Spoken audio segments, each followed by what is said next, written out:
بیٹھے بیٹھے میں سوچ رہا تھا ابھی،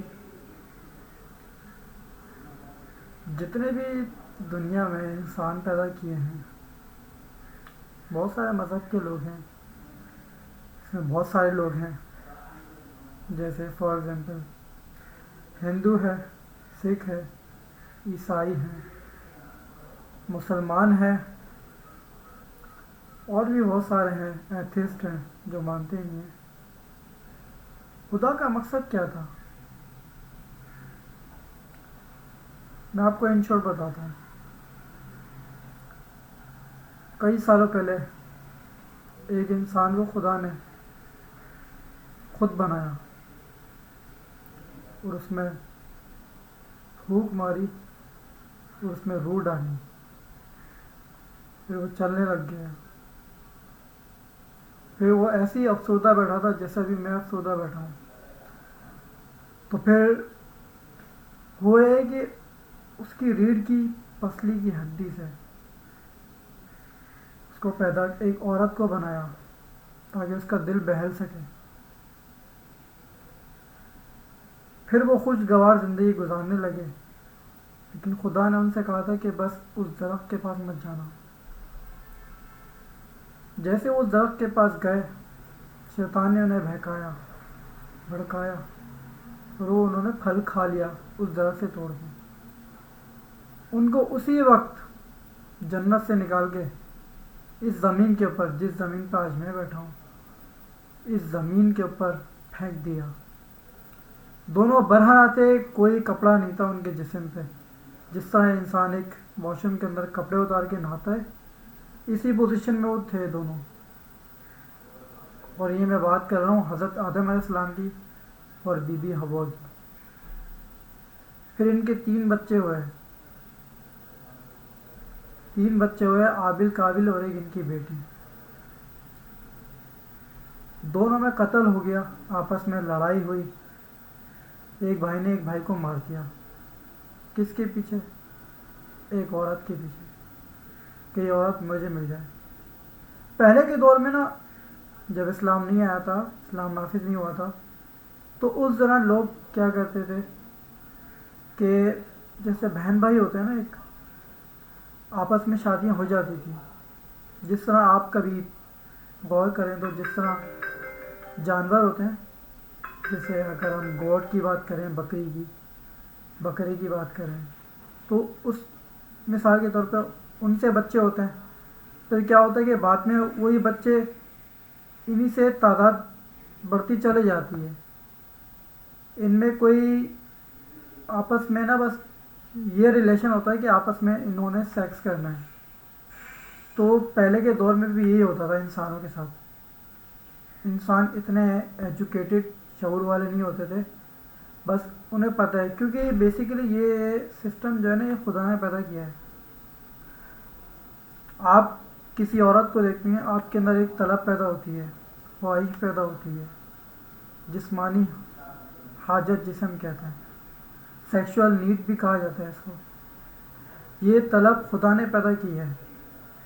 اسی وجہ سے اس مذہب کے اندر، جس مذہب میں ہوں، جسے الحمدللہ مسلمان مذہب کہتے ہیں، جو لوگ اس مذہب پہ چلتے ہی نہیں بیسیکلی، پھر بھی میں آپ کو بتا رہا ہوں کہ جب یہ اسلام نافذ ہوا، لوگ مسلمان ہونا شروع ہوئے، تو اس دوران یہ جو آپس میں بہن بھائی لوگ تھے، ان کو حرام قرار دے دیا گیا۔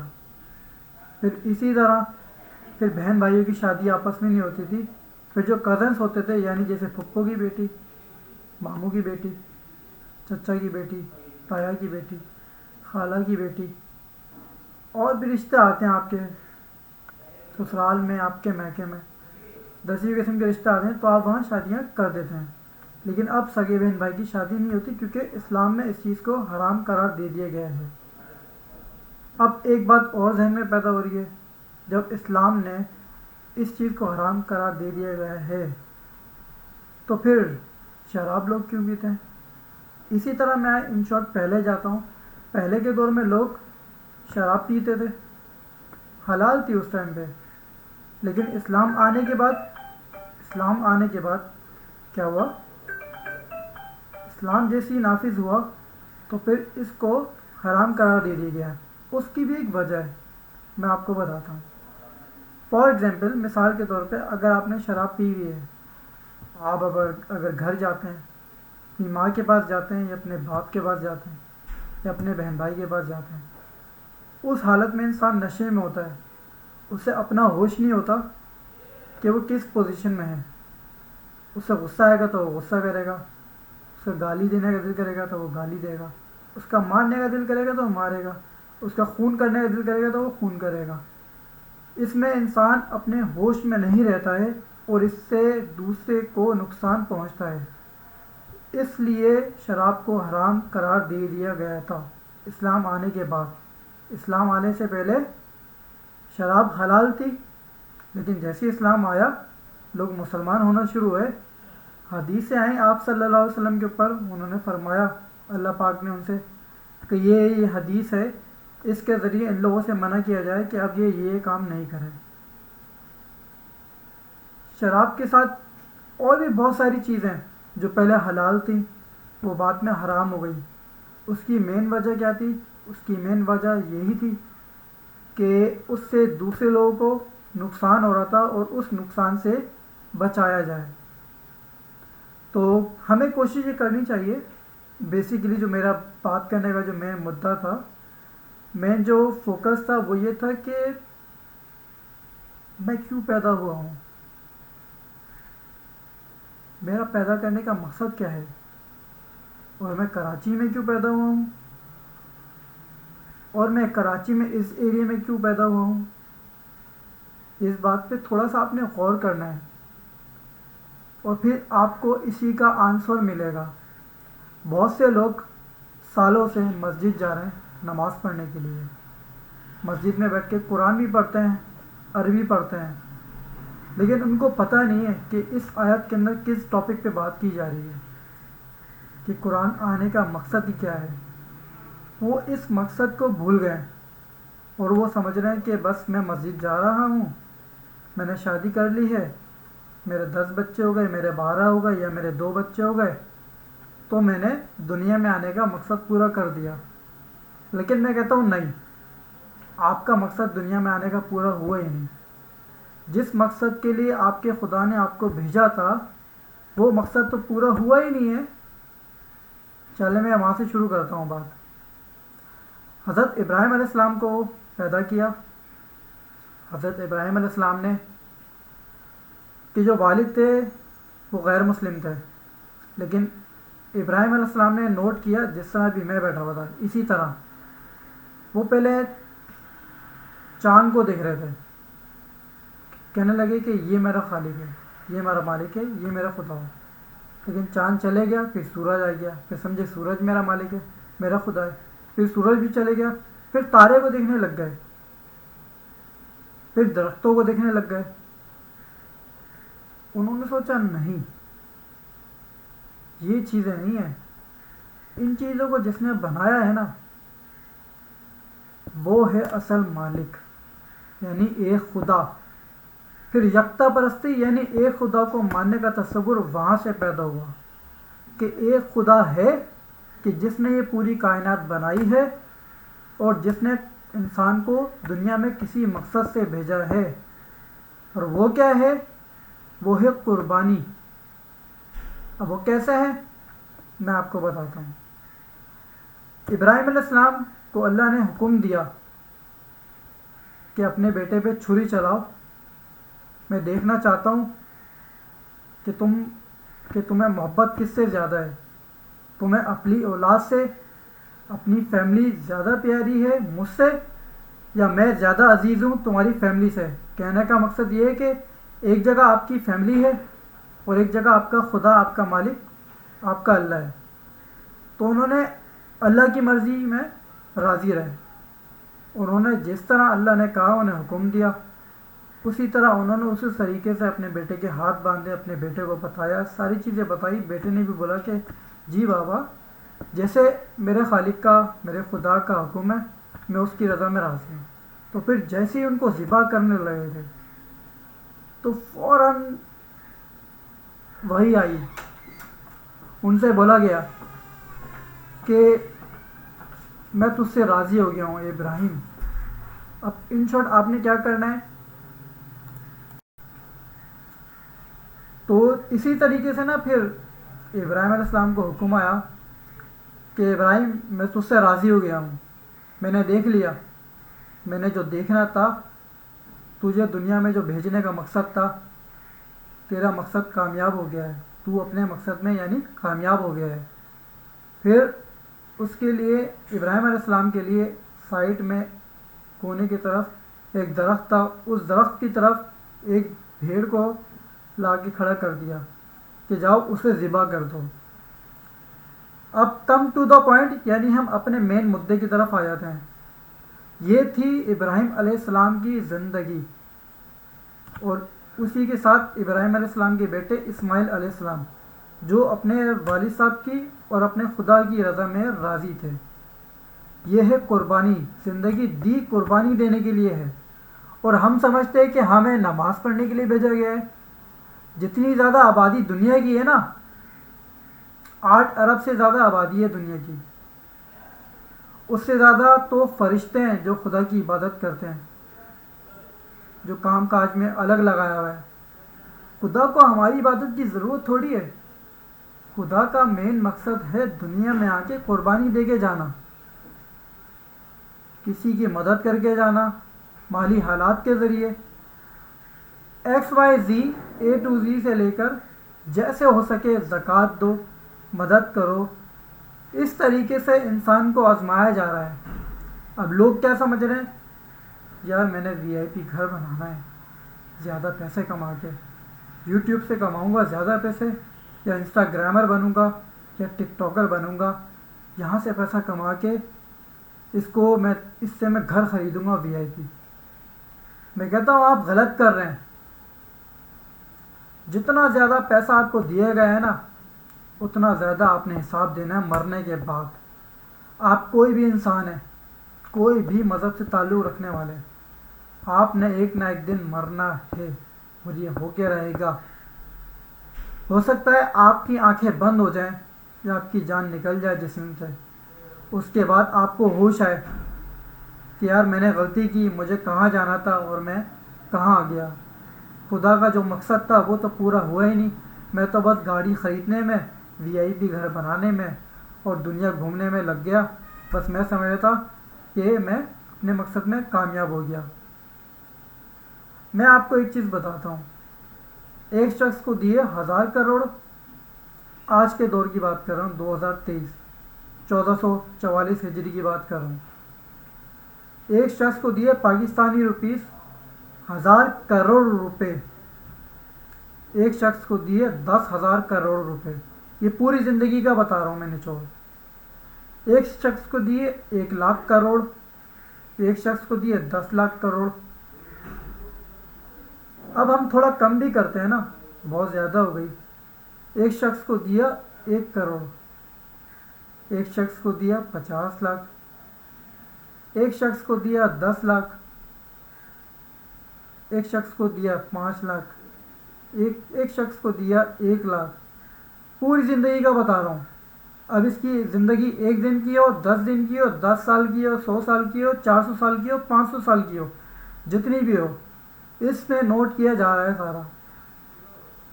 پھر ایک شخص کو دیا, ایسا بھی کیا کہ ایک کو دے دیے 10,000 زندگی میں, ایک کو 1,000 دے دیا, اور ایک کو کچھ بھی نہیں دیا. اب یہاں جو ہے نا, جس کو کچھ بھی نہیں دیا نا, وہ سب سے زیادہ غمگین ہے, افسوس میں ہے, رو رہا ہے, بلبلا رہا ہے کہ یار مجھے تو کچھ دیا ہی نہیں, میری کوئی اوقات ہی نہیں ہے. یعنی خدا نے, انسانوں نے مجھے کچھ دیا ہی نہیں, تو میری کوئی اوقات ہی نہیں ہے. اب باری آتی ہے, بہت بڑا آپ ایک توا رکھیں, توا کہتے ہیں جس پہ پراٹھے بنتے ہیں یا روٹی بنتی ہے. یا تو آپ ایک کام کریں, آپ نے کبھی جس طرح ابراہیم علیہ السلام کو پھینکا گیا تھا نا آگ کے اندر, آپ سمجھ لیں کہ اتنی بڑی ایک آگ جلائی گئی ہے, اور وہاں پہ سارے انگارے پڑے ہیں. انگارے یعنی کوئلے کے انگارے ہوتے ہیں چھوٹے چھوٹے, سمجھ لیں وہ ڈھیر پہاڑ کی طرح کھڑے ہوئے ہیں. آپ کو وہاں کھڑا کیا جائے گا. جب کھڑا کیا جائے گا نا, تو سب سے پہلے اس کا نمبر آئے گا جس کو 10 لاکھ کروڑ دیے تھے. پھر اس سے اللہ کہے گا، خدا کہے گا، مالک کہے گا بتاؤ کیا کیا کیا، شروع ہو جاؤ بتانا. پھر وہ آہستہ آہستہ بتائے گا. وہ ٹیمپریچر اتنا ہائی ہوگا کہ آپ کی سوچ ہے، آپ کو اگر وہ دکھا بھی دیا جائے نا تو آپ وہیں پگھل جائیں. وہ ایسی انگارے، ایسی آگ ہے وہ. تو اس جگہ کھڑا کر کے انسان سے حساب لیا جائے گا. مثال کے طور پہ اس کو بتانے میں 1 سال لگ گیا آج کے دور کا، تو پورے 1 سال تک وہ آگ میں کھڑا رہے گا. یہ میں ایگزامپل کے طور پہ بتا رہا ہوں، ہو سکتا ہے اس سے زیادہ لمبا پیریڈ ہو، ان شارٹ کر کے بتا رہا ہوں.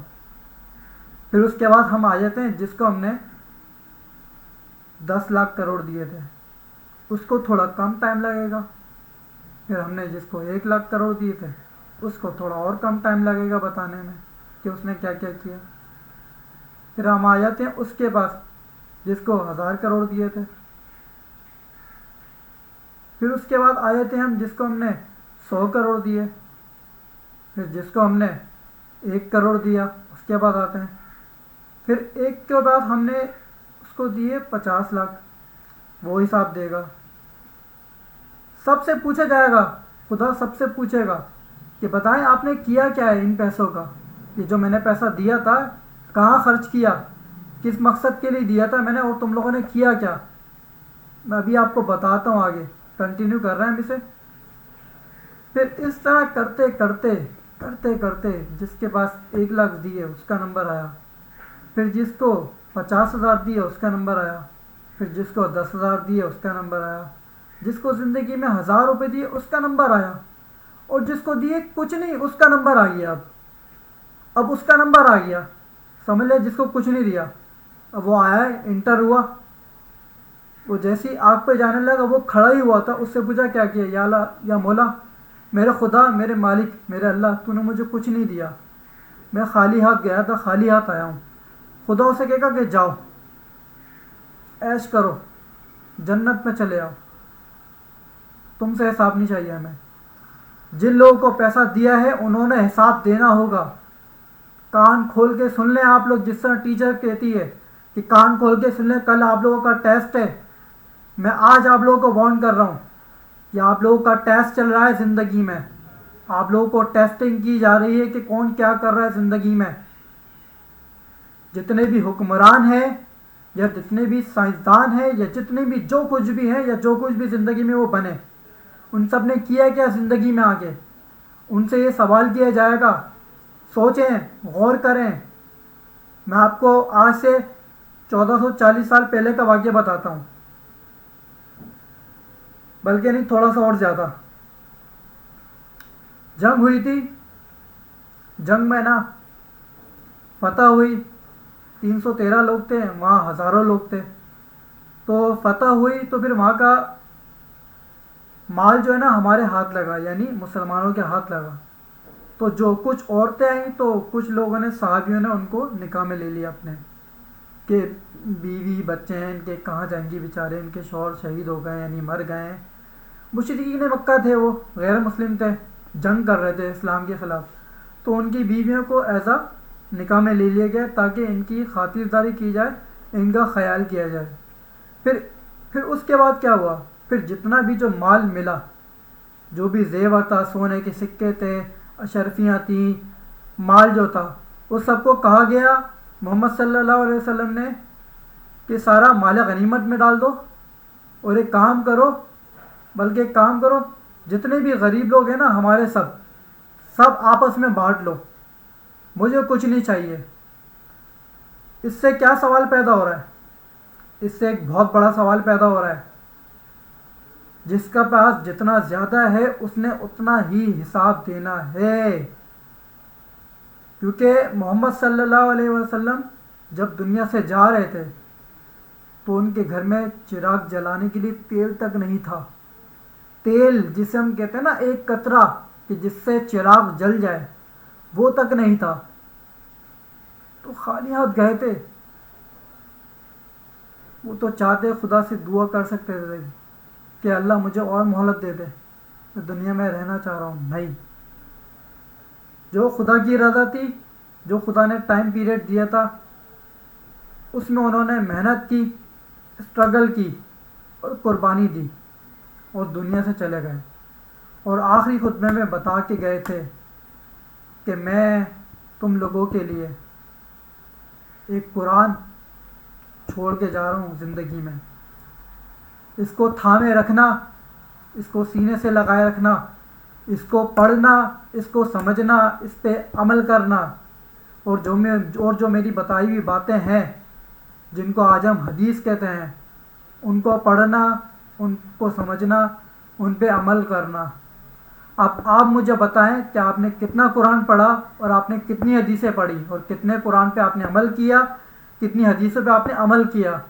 لوگ یہ سمجھتے ہیں کہ اگر ہم نے اپنا حصہ کسی کو دے دیا، اپنے گھر میں سے اپنا گھر بیچ کے ہم نے کسی کو دے دیا تو ہم روڈ پہ آ جائیں گے.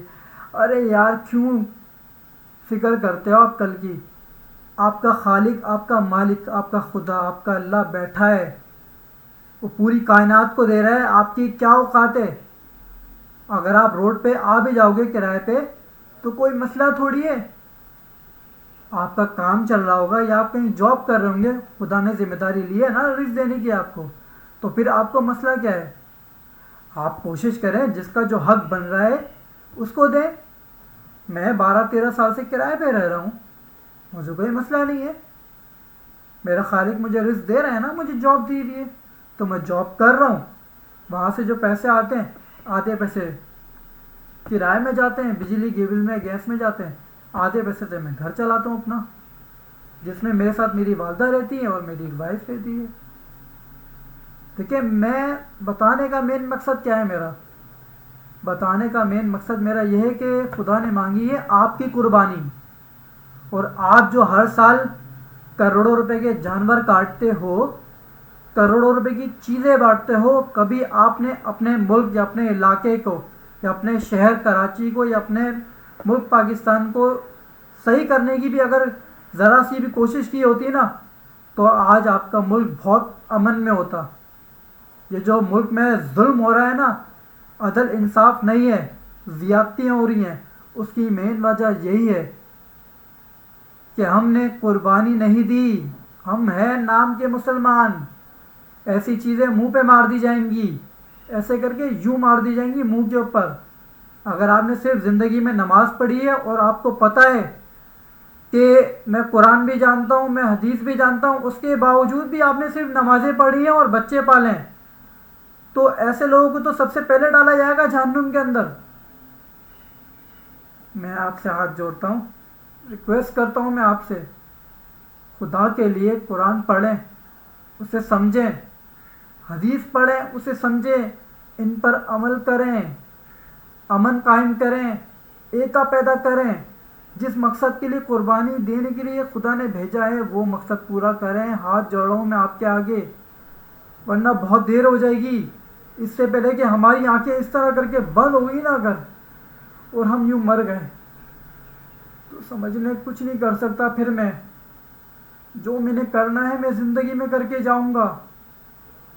بہت دیر ہو جائے گی، بہت دیر ہو جائے گی،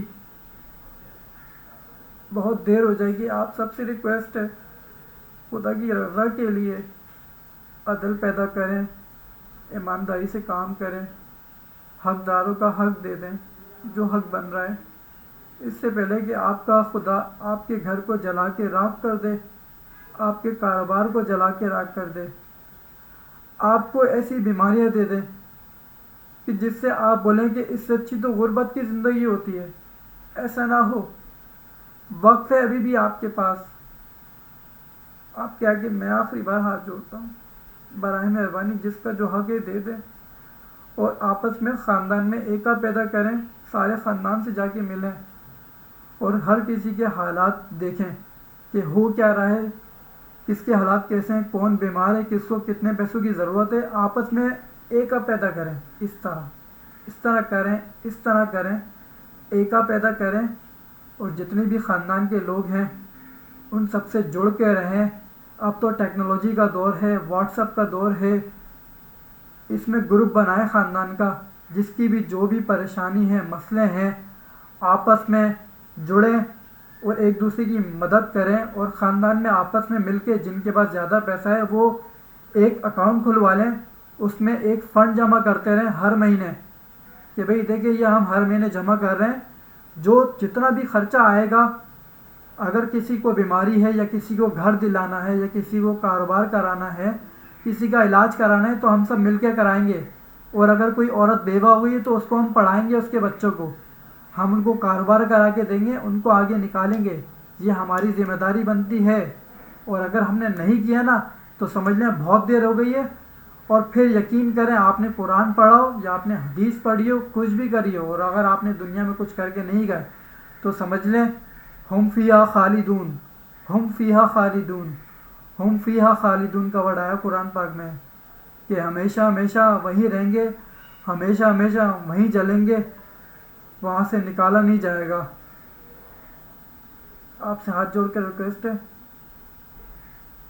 کہ ایکا پیدا کریں، اور بیویوں کے چکر میں آگے اپنے ماں باپ سے دور نہ ہو، اپنی ماں کو پہلی فرسٹ پریورٹی اپنی ماں کو دیں، یعنی سب سے پہلے اپنی ماں کو پوچھیں آپ 5,000 کیوں نہ کماتے ہو ابھی پاکستانی مہینے کے، لیکن اس میں سے بھی 100 200 400 500 اپنی ماں کو دیں ہر مہینے، ورنہ بہت دیر ہو جائے گی۔